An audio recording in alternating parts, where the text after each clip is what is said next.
Fally, légende ou pas. Fally Ipupa est une légende de la musique congolaise, en même temps de la musique africaine. Fally Ipupa n'est pas une légende mondiale. Musique ya rumba depuis banda na Congo.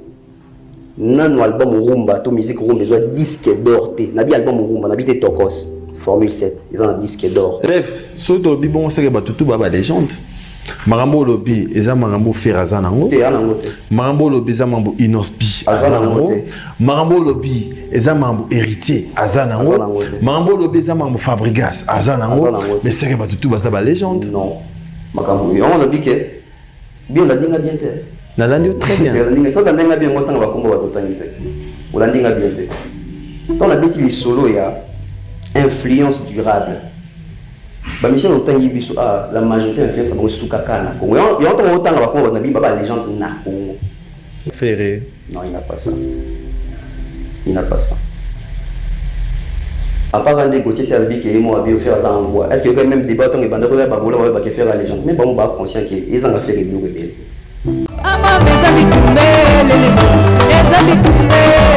Arrêtez la musique. Arrêtez.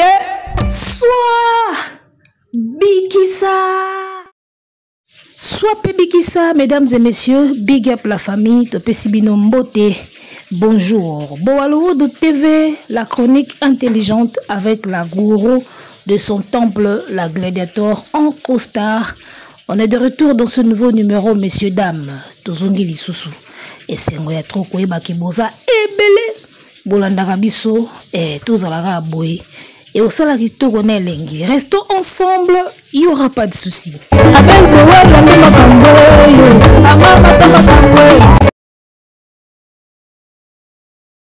Il séjourne présentement du côté de l'Europe. Lui s'est fait rigola. Papa Hervé, le padre de la rumba congolaise, la légende vivante, se trouve présentement en Europe, à Peminae, à Zo Cogité, à Zo raisonner le 7 juin à Kosepelisa Gaulois, à Zo boule nini soirée en concert en Golekila. Et bien à balcon, à Zo benda mon pépé en direct de Miki Libanini, dans les pas d'Azo concentré ING Arena le 7 juin, jour J-15. Et donc, Yébela déjà Gaulois aura billet déjà héros na Fnac. Parce que jour on a raté événement historique avec la légende vivante Ferregola. Et Moutou à Kota Wenge Tongo, Abanda carrière Tongo, avant tout va comprendre que jeune peut accueillir ça la carrière musicale et puis Simbi. Ferregola, légende vivante. D'accord? Ce qui est légende vivante, et ça cause la succès, cause la notoriété. En tout cas, Ferregola, a sa légende vivante. Et yesiko likolo nango. D'accord? Yesiko likolo ya cause la succès, na notoriété. Abakisi la biso capacité vocale oyo ba artiste belé congolais ba poussa na pembe nangote. Bino moko bomoni na amour illusoire ndenge Charlotte Dipanda lobi très technique. Et yembeli na ye très technique Ferregola. Vraie légende yeyo. Notoriété, succès, l'icône nango na ba capacité vocale oyo ba tebele ba okomarati. Ozomona. Ça dit que na kati ya chanson Amour illusoire, faire à la Kisibiso tout ce que sa voix peut donner. Tout ce que sa voix est capable de faire. À la Kisibiso que, à cause ça la sèche, voix moko sèche, et kauka. Et voix et kauka, c'est un amour étrange. C'est un amour. À la Kisibiso qui a quoi ça la likolo, amati. À la Kisibiso qui a koki ça la voix de tête. Et bien à la Kisibiso qui a koki ça la voix grave lokola ya Gims. Ozomona, ça dit que na kati ya nzembo moko apesi biso ba technique ya voix ebele. Yango ozomona Charlotte Dipanda akoyi mayanga. Donc akosa lelo nyonso wana rien qu'avec sa voix. Likolo ya notoriété na succès, lui il sait faire ça. Contrairement à la légende mosusu, notoriété ka na succès, na ba CD belé. Ozomona. Donc le côté talent na kati ya légende, il faut pesa la ka mentionner. Nga nazoka moite pour la nini batu mususu na définition ya légende ba odinta maka na succès na notoriété. Comme si c'est tout ce qu'ils ont, quoi. Bon, au côté talent. Talent exceptionnel qui le distingue des autres. C'est quoi le talent qui te distingue, toi, des autres? Yo, légende du Congo. Faire ses capacités vocales, ils ont distingué les chanteurs rebelles na Congo et na Afrique. Tout le monde en parle. Ils ont sambati, ils ont débat traité. Ses capacités vocaux. Les co ont notoriété, les co ont succès. Et faire au moins il peut dire notoriété, succès, na ba capacité vocale. Alors que d'autres légendes bakolo bakake succès, impact, notoriété. Ba osu ki la biso ga wana, babaki ba disque d'or, babaki si ba trophée likolo. Au mona différence ezo vanda siko wana. Alors bandeko batali bandeko bayoki bolimbisa biso soki bozoka mwa makelele ya cholololo, moi son ya cholololo. Tozo kalinga même temps tozo sala émission pour tala kaka histoire à kotika temps izate so bozo ka moi cholololo boka moté côté moto kalinga côté moto sala émission. Alors aujourd'hui je vais recadrer moi no ya ba warrior o ya maele mingite o moi no ba peka lokwa centre wana ara maele mingite akeko étaler buzoba na na TV olo suka na ngota na chaîne na yo olo ba buzoba na chaîne na yo amemi yango na TV place batutu ba otala ake ko tanda buzoba na ekuna toko recadrer kana ba propos na ye bango tozwa bango kana maloba na bango moko. Alors mwana oyo mbala bajo muto ba warrior aleki na TV alobi lokola chaku biloba loba toko tia ba vidéo comme d'habitude boto pakola couleur. En tout cas avant to tia vidéo na koloba merci ndenge bo reconnaître que Fally aza légende mondiale te. Soki aza légende na Congo et puis en Afrique. Et puis si kaka ba fere na ba kofi ba ubundana. Et donc a dépassé na mutu te. Soki aza légende na Afrique na Congo, donc ye na ba inosbi na ba fere na ba kofi na ba wera na ba jibe ndenge moko. Merci ndenge bo reconnaître ngo ke akena eno na niveau monde te a balukaka na Afrique na Congo ndenge moko na ba musicien na biso basala ozomona toyo kaye comme ça ngana ozonga na niata couleur. C'est parti, top. Dans la bêtise les solo il y a influence durable. Ba mission autant yibiso la majorité influence ba sukaka na Congo. Il y a autant ba ko na bi ba légende na Congo. Sur le plan continental, Baba légende était. Il y a un autre moment, Fally mondialement, Fally a une légende mondiale, a une légende continentale, légende de l'Afrique. Fabrica sur le côté ça, a une réussite commerciale, a un impact culturel, a une longévité, a les côtés reconnaissance internationale, tout comme Batubé Otanga. Ferré. Non, il n'a pas ça. Il n'a pas ça. À part quand des côtés c'est le qui est moi à faire ça envoi. Est-ce que quand même débat on est bandé pour babola va faire la légende mais bon on va conscient que ils en a fait les rebelles. Et les gens d'Azali Moto Azara leader, Azara guide, il est en train de guider une génération. Qui a l'idée cette génération? C'est Fally. Alors, selon moi Nawana, les gens faut la longévité, il faut la influence durable. Il faut un impact culturel, il faut une reconnaissance internationale. C'est-à-dire que les banda ya mboka na yo na international bazo reconnaître yo. Si ko ba artiste ne so o ya zo boya wana, ba reconnaître bango li banda oui ou non. Bo pesa ba réponse na commentaire.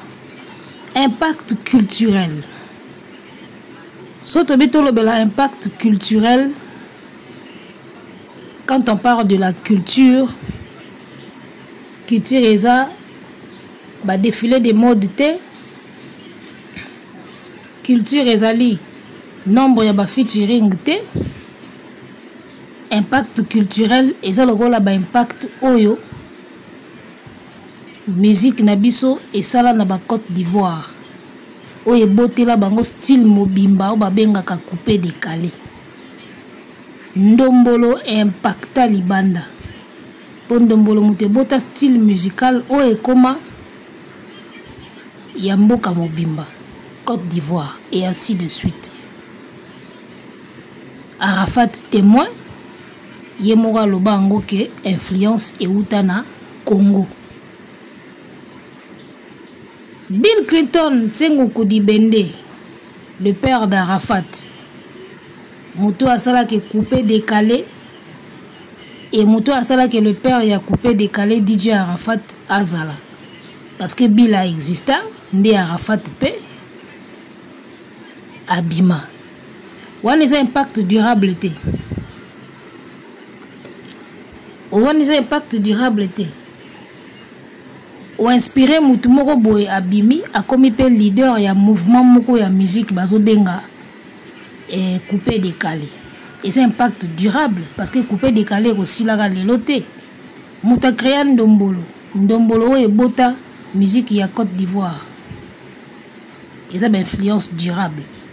Au fali na noyé na ngoti la musique. Influence durable au bozoloba par rapport à Fali. Ils ont influence durable na kolata, na swag, na kokanga ba photo na ba star, ton influence penda ya musique. Parce que jusque là depuis abandé musique na ye, influence na ye na libanda ya Afrique musicalement parlant tout le monde en côté. Ne confondez pas un artiste que les gens adorent na artiste oyo aza ko influencer bato. Ne confondez pas ça. Bill a influencé Arafat, Arafat a bimisa école Mobimba ya ba DJ Arafat. One influence durable. Ndombolo musique nabiso et influença toute une population oye bota style Mobimba. Influence durable yangoana. Vous ne verrez pas ça chez Fali. Culturellement parlant, une influence moko durable était musicalement parlant. Azande artiste au batba préféré à Ming, il est plus sollicité, il est plus aimé. Ça n'a rien à voir avec influence durable. Donc ndenge bango ba monaka ndenge mono ya monaka ke Fali aza plus sollicité na ba Côte d'Ivoire, ba Cameroun aza plus aimé là-bas pona ye influence wana isa durable, azo influencer bato musicalement. Et puis influence isa durable. Alors parlons de l'influence durable. Ngana tangeli bino ba élément ya musique na biso o impacta libanda et puis ti lelo etikala pi ezo tozo espérer que otikala eza durable na tangeli bino. Alors tango bozolo bake Fali asa na influence durable. Naza convaincu que bozo se baser na 20 ans de carrière à succès. Alors que non. N'a expliqué bien 20 ans de carrière il a fallu à succès. Au moins 20 ans de carrière il fallait à succès. Et là différent na 10 ans ceux qui 15 ans de carrière aurait dit à mis ya salaka à succès. Et là différent na moi 10 ans to 20 ans to 15 ans au papa ou salaka de carrière à succès. Ba Kofi Olomide également ba Ferrego la ba Werason. Pourquoi bozo mona que 20 ans de carrière à succès a fallu et ça durable? C'est juste 20 ans. Est-ce que 20 ans de durabilité na 20 ans, to 10 ans, to 15 ans? Au moins, artiste ne sont pas réunis na époque naïe. Asalaka un certain nombre d'années à succès. Et cause à la 10, 15, 20. Parce que tant que vous avez réuni avant Fali, basalaka pe nombre d'années à succès qui est à la cahier. Tout est à la bango. C'était aussi comme ça. Moi, 5 ans, 15 ans, 10 ans, 20 ans à succès. Et ça a bon tour ya wenge tant bana wenge ba reni ba kanga rapé moi nombre d'années moko boy za ka bango na succès. Pareil tant ba musicien auto yebi ba reni na mboka na biso ba reni. Ba sala rapé moi certain nombre d'années à succès. Fali pe na tour na ye a sala pe certain nombre d'années na ye à succès. Alors qui vous dit que ça durable? Qui vous dit que ko umela? Parce que déjà lelo ba succès ba Kofi beaucoup limité en malgré le nombre d'années où il y a salaka à succès, beaucoup de les a durable. Ce qui vous dit qu'après les 20 ans ou 30 ans il a fallu et vous la durable.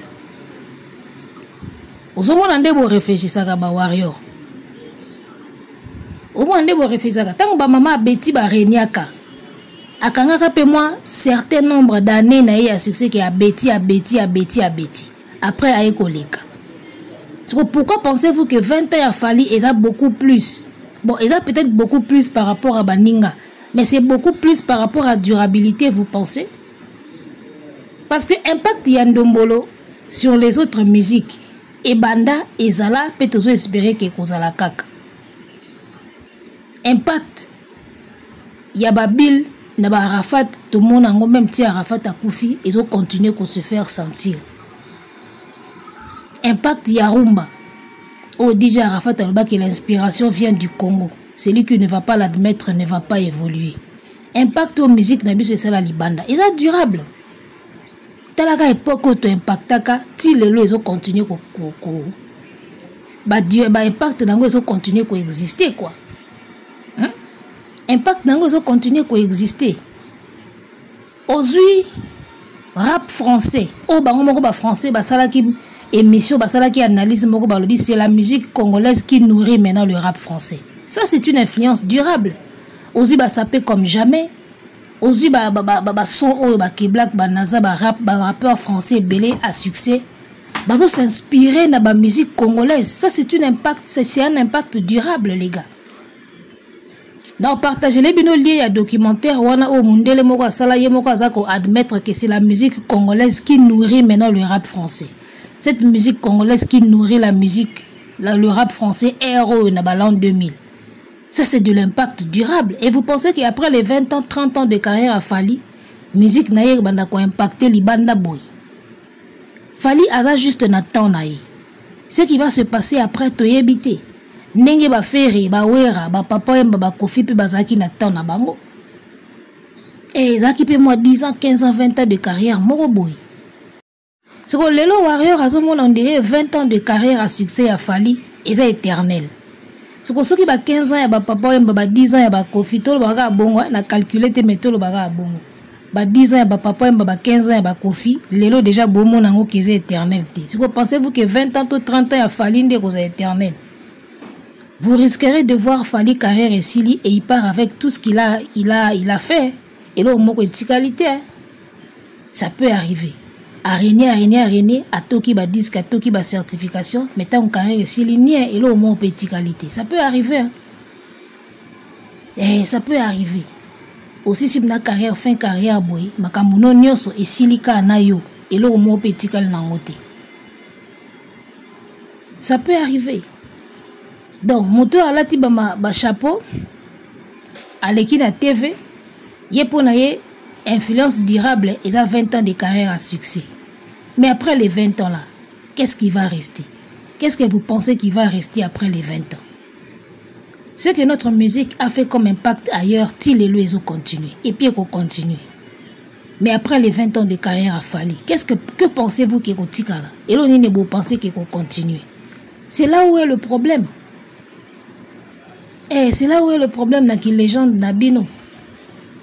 Donc, pour nous, ce qui est Fali, légende congolaise, c'est que Inos Bipé Baba légende. Oh, reconnaissance internationale. Yo quand si pena moto ayembi yo pe ba pesa yo e bina miti na ba NBA nominé na BT Award. Inos B ana reconnaissance internationale te wano andoki. De Inos B déjà légende ya Tongo. Ozomona. Ce qui est Fali légende ba faire ba Kofi ba wera bango tout ba légende na Congo. Ce qui sont toqué nango côté Afrique. Ce qui est Fali légende Kofi, Papa Wemba, d'accord? Ferrego là, pourquoi pas? Parce que Bolobi, les gens déjà succès, na notoriété, na reconnaissance internationale. Libanda ba reconnaîtra Ferre. Ferre soit que na Gabo basenga vita imana, na Côte d'Ivoire basenga vita imana. Vita imana wana Arafat te muto ayemba ngo. Momboshi te muto ayemba ngo.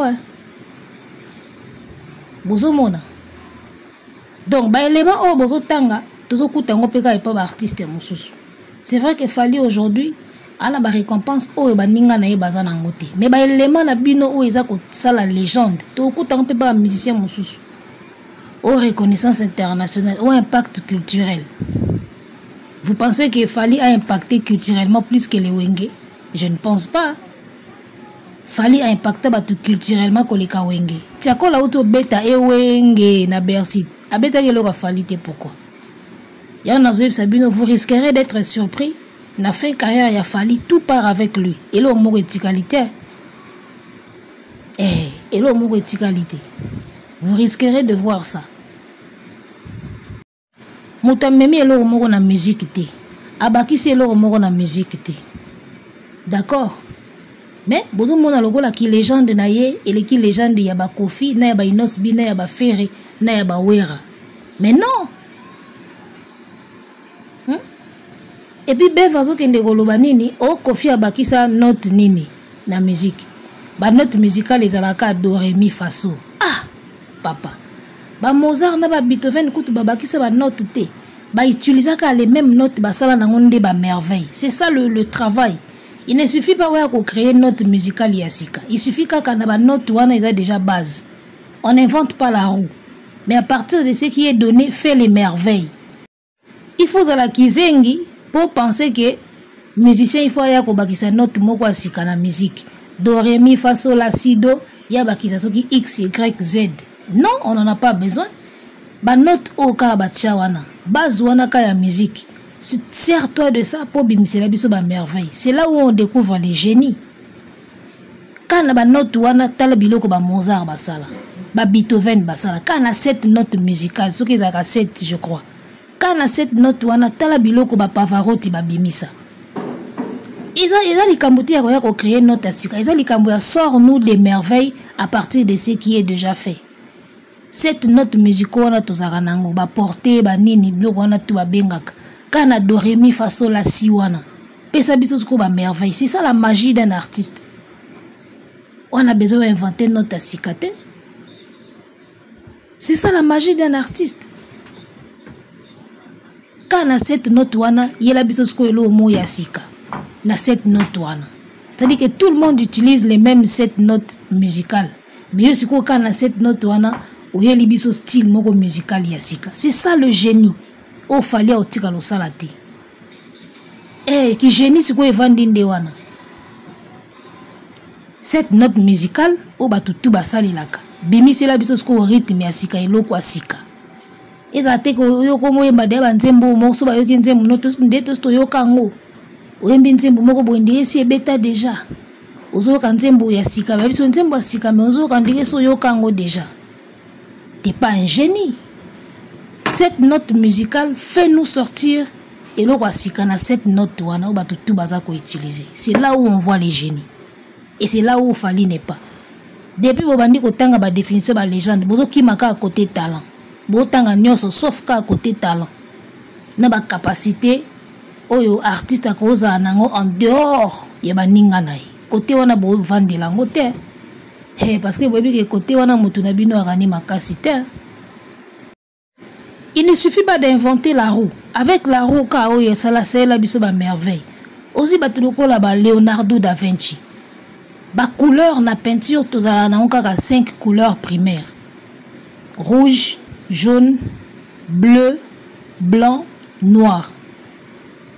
5 couleurs primaires. Mais tala siko ba merveille, Leonardo da Vinci, ba salaka na ba couleur, biso tout yebi. Couleur blanche, couleur bleu, rouge, jaune, vert. Car les mêmes couleurs, tous en a peinture. Mais tala biloko ba Da Vinci basala. Eh, tala ba œuvre la Joconde de Bimaka na ba couleur o tout ça lilaka. Car peinture o ba tutu ba utilisaka. Leonardo da Vinci a betela biso la Joconde. Ozo mona ba Picasso ba betela biso ba mama na ba tableau ka na ba couleur o ba tutu ba utilisaka. C'est ça la musique aussi. Cette note musicale me bimsi la biso merveille. C'est là où on voit les génies. Il ne suffit pas d'inventer une autre couleur. On a le peintre Leonardo DiCaprio. Et on a Léonard Suginani, Léonard da Vinci. Il faut na bimsa couleur à sikate. Quand on a couleur ou on a tous à ranango. Bimisi la besoin de œuvre qui Joconde. C'est ça le fait de Masolo Ngondengeza. Donc, 20 ans de carrière, il a fallu.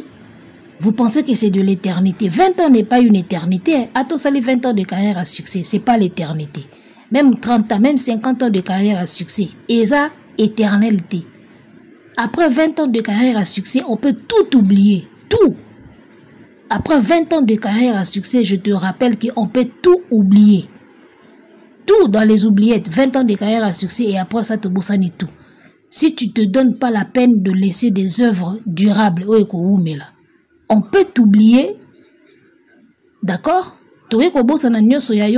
Après 20 ans de carrière à succès, tu bossani peut tout. Ce qu'on me peut si pena devoir, il faut que ba œuvre érotique là, ba chef d'œuvre érotique là.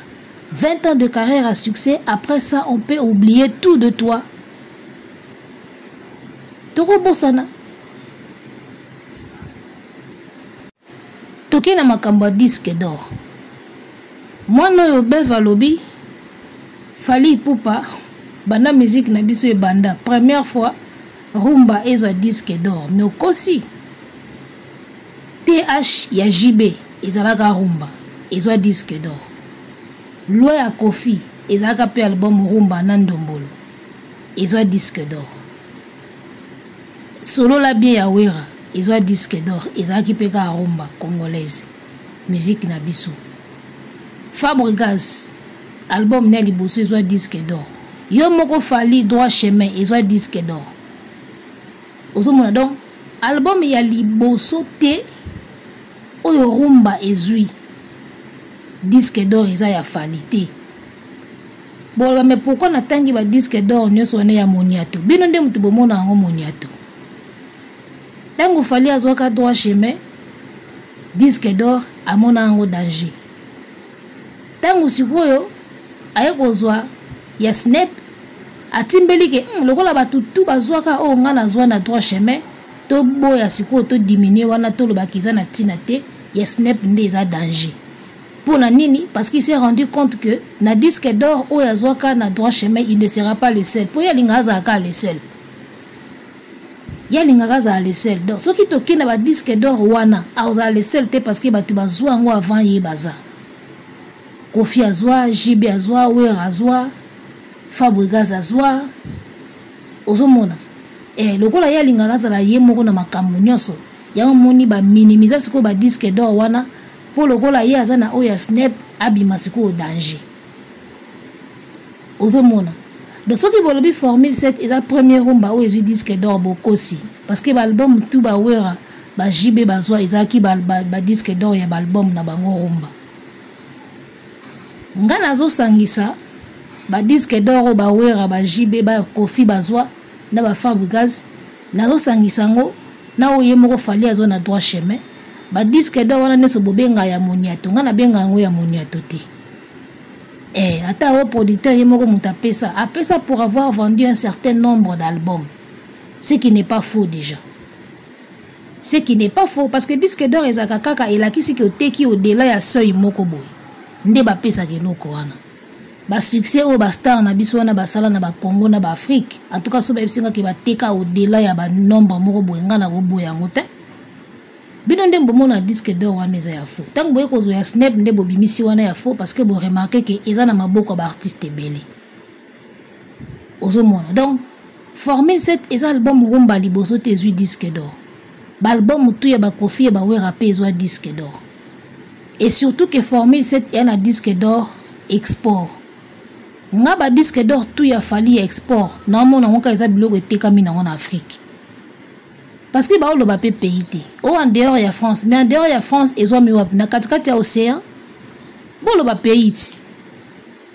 Ce que teki na France, ce ko zui na Snap, ba yebi ke zui na France. Ce ko zui soki wap yango wana eza États-Unis. Ozomona siko export wana ezo uta na pays ni donc nga nazo pesa ngo Afrique parce que Fali azab na beaucoup plus populaire en Afrique que ba place oya kanisa wana. Donc à chaque fois que vous entendrez un disque d'or export chez Fali bo ba que c'est l'Afrique. Eza Afrique. Eza kaka na Afrique.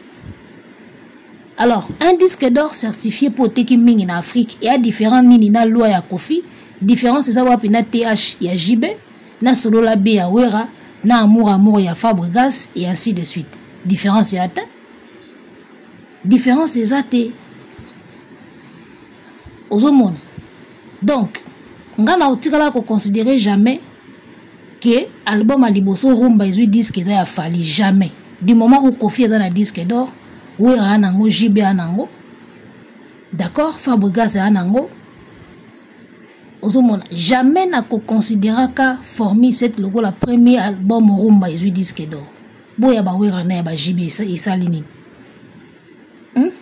ba certification export o ezo wuta nango na Afrique ba export eza Afrique même tokos de oyo eza Afrique ba disque d'or ya fali soko monika export yebaka etekami nango na Afrique ba komeka ko masquer yango na export o export pays nini na pays nini kasi export yango ya snap bozolo ba bien na territoire français siko ya ba pays wana bozolo ba territoire teka export ba pays nini ngana tiango Afrique tito koyeba ba pays oyo epesi disque d'or wana soko zui na snap toyebi ki oteki na France soko zui export oteki wapi so na Afrique te donc en attendant toyeba disque d'or export place eteki ngana tiango na Afrique parce que na ndimi te ka oteka na États-Unis soki il y a na France oteki te bayeli yo export oteka na États-Unis ndenge nini donc oteki no mingi ka na Afrique kote balela bino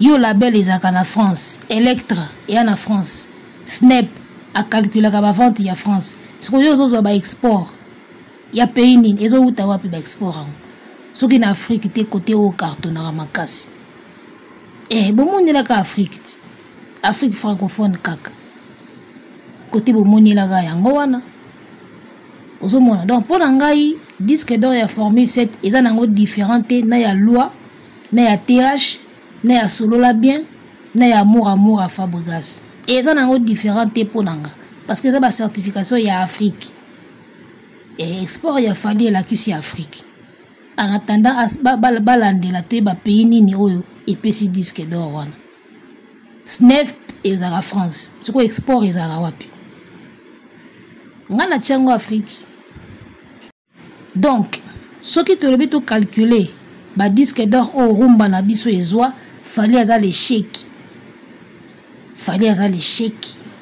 oyo azui si rumba disque d'or a l'échec ba jibe ba kofi ba wera déjà ba niataka de ba plan ozomona donc fali aza l'échec donc ba wara boye bake soki Formule 7 eza rumba ezwa disque d'or boye bake ba rumba oyo ezwa ba disque d'or avant Formule 7 eza ba disque d'or ezwama avant Formule 7 et c'est des disques d'or que moi je considère soki Formule 7 ezwa ki disque d'or na Snap na France ndeto mela maite mais le col eza export batila ngo makele me mingi te parce que export wana bango ba conscient qu'ils en Afrique ndenge moko na ba loi ndenge moko na ba TH na ba solo la bien ya mona ba siama pena trop mingi te ba kumisa ngo me makasi penate parce que ba yebi ke eza na France te so na France de ba ganga fort donc pour ngai point de vue nanga logo la Formule 7 ils ont disque d'or na France te na mona ngo ndenge moko na ba disque d'or tout ba kofi ba wera ba jibe bazwa point barre alors ngana lo ba elo moko poto ke na biso na ko chiter soki eza na disque d'or moko o fali foza nango fier eza disque d'or ya droit chemin parce que eza ba effort na ye ya liboso eza disque d'or album wa salango na ba effort na ye abeta rumba d'accord même si akenda na ba style mususu mais eza plus na connotation ya rumba disque d'or o fali foza nango fier eza disque d'or ya Formule eza disque d'or ya droit chemin peut-être pena ya Formule 7 peut-être na Formule 7 droit chemin na peut-être Formule 7 parce que ba disque d'or ya betela atolo ya ba Snap wana o ba daju ba pesa ye wana un jour ba olandela ye maloba bokanga data lelo un jour et on a courageux moko oyebise d'ailleurs s'il a eu tous ces disques d'or ces singles d'or c'est à cause de nous un jour ba olandela ye maloba o bokanga data lelo bozoyo kana boza en bon terme bongo lobby o mona ata daju te bana ya daju ya courageux un jour yana bana musicien moko baolobaki d'ailleurs s'il a réussi à avoir ces singles et disques d'or c'est à cause de nos papas c'est parce que nos papas ont participé d'accord un jour baolandela fali maloba wana nazoyebisa bino bakorapelaka yango ke d'ailleurs soki ozwa ba single wana eza mpona biso Yo kanisi ba daju ba mona te ba yo kakate. Ba moni yo sali mede yo moko et cartonné mais aussi single d'orte. O sali amore et cartonné et sali ba vie mais obendi linzanza te. O sali bloqué et cartonné ba to ba sali ba challenge mais aussi ka linzanza te. So daju to ngazo mona ke kaso yo ya ye ozui linzanza. Soki ayana kamora ye ozui linzanza. Yo kanti ba mona te ki bango nde mba opeso biloko wana. Plus tard ba rappela yo ango et tu auras mal comme jamais. Peut-être que le baron a cessé mais boye ba ebisoté. Qui a eblo wana zo benda za pona biso tout ça.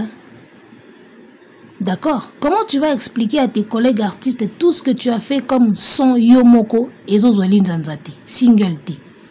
Ka o bango bazande zo benda makamo. Oko expliquer bango ngondeni. Là où ils sont. So ba yoke ke fali pour pas certifier un coup certifié. Fali pour pas chanson bad boy certifié. Yo kanti place baza ba omi lobelani.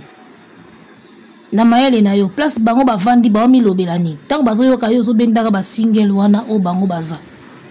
Alors que tu as toute une panoplie ya banzembo o esali ba milliards soki ba millions de vues yo moko mezo zo nango single te. Tu penses que dans la tête de ces chanteurs là ils se disent quoi tant bazo mono zo ba certification oui. Ba lo ba que c'est à cause de nous. Un jour, un courageux te rappellera ça. Un jour, il y a un musicien qui a courage à rappeler que d'ailleurs, c'est à cause de nous de Zouango. Bazo monati. Bazo bate. Yo continue à naoka kozora ba single d'or na mikongo ba daju, ba pokora na ba aya. Un jour, ba rappeler ango. Et c'est le jour où tu comprendras et tu deviendras plus fier. Il y a disque d'or, il y a droit chemin. Ou comme plus fier na disque d'or il y a droit chemin, peut-être na formule 7. Je vous rappeler le wandingwana. Ou comprendre de fierté ou royo kana ba disque d'or il y a album na yo moko. Ndenge ba jibe ba wera, ba kofi ba yoka fierté. Na ba album na bango moko ba benda linzanza. Je vous rappeler le wana des jours comprendre. Alors, tout ce qui n'a biso awa donc les Warriors pensent que 20 ans de carrière il a fallu. Ils sont durables, tout ils sont éternels. Non, 20 ans n'est pas éternité, les gars. 20 ans n'est pas une éternité. Une génération compte combien d'années? 20 à 30 ans. Donc, il fallait que nous la génération moko. Donc, quand ça a 20 ans de carrière à succès, à Fali, ils sont éternels. Non? Ou influence durable. Eh, 20 ans, ils sont éternité. Donc, ben, pour 20 ans de carrière, il fallait à Saline à succès. Ça vaut l'éternité déjà. Donc, ce qui veut dire qu'il fallait oumeli, durabilité, ou influence durable qui dure dans les temps. Une génération seulement. Et puis, ça a 20 ans. À quoi 30 ans de carrière. Donc, entre 20 et 30 ans, des générations. Donc, il fallait comme une abaxi 10 ans de carrière, Moroboy. Donc, compter qu'à Katia, il y a génération qui a Moko.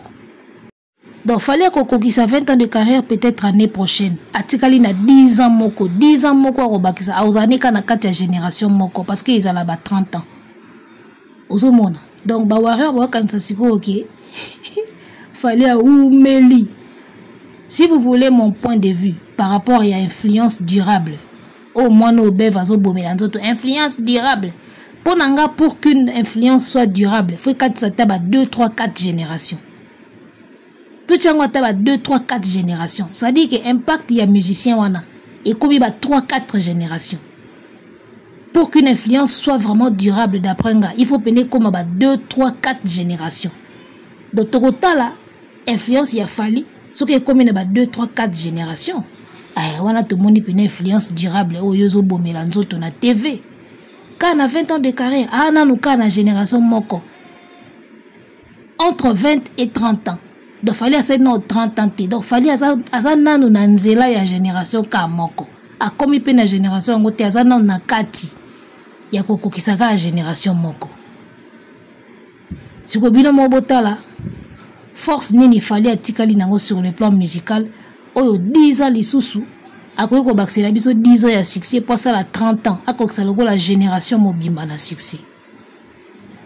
Et ça passe dans ce beau kanisa qui est influence durable pour ça les 20 ans succès d'influence c'est durable le kuta ozomona le kuta pena luvunu